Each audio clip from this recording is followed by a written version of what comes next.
ઉમરગામમાં ટીંબી માછીવાડમાં ધસમસતા પાણી વચ્ચે માછીમારો બન્યા દેવદૂત। જીવના જોખમે અનેક માસૂમોને ઉઘાર્યા।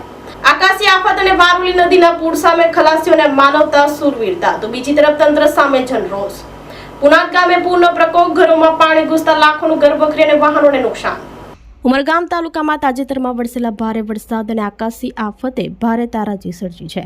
આ સંકટની ઘડી વચ્ચે એક બાજુ માનવતા અને સુરવીરતાનું ઉત્તમ ઉદાહરણ સામે આવ્યું છે, તો બીજી બાજુ તંત્રની લાપરવાહી સામે સ્થાનિકોમાં ભારે રોષ જોવા મળી રહ્યો છે। ઉમરગામ તાલુકાના ટીંબી માછીવાડ વિસ્તારમાં આકાશી આફત વરસતા અને વારોલી નદીના પાણી ગામમાં ઘૂસી જતા પરિસ્થિતિ અત્યંત ગંભીર બની ગઈ હતી। ચારે તરફ પાણી ફરી વળતા નાના બાળકો અને પરિવારજનો જીવ બચાવવા ચીસો પાડી રહ્યા હતા। આવા કટોકટીના સમયે સ્થાનિક માછીમારોને ખલાસીઓ દેવદૂત બનીને સામે આવ્યા હતા। પોતાના જીવના જોખમે કુદરતના રોષ અને ધસમસતા પાણીના પ્રવાહ સામે જંગ ખેલીને આ સુરવીરોએ અનેક પરિવારો અને નાના બાળકોને સુરક્ષિત બહાર કાઢ્યા હતા।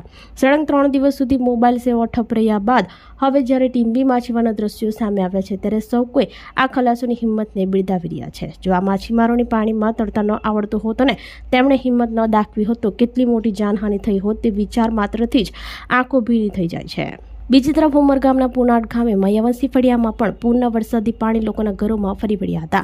ગામના રહીશ ભરત નરેશ પુનાટકરના ઘરમાં પાણી ઘૂસી જતા કાર સહિત ઘર વખરીને ભારે નુકસાન પહોંચ્યું છે।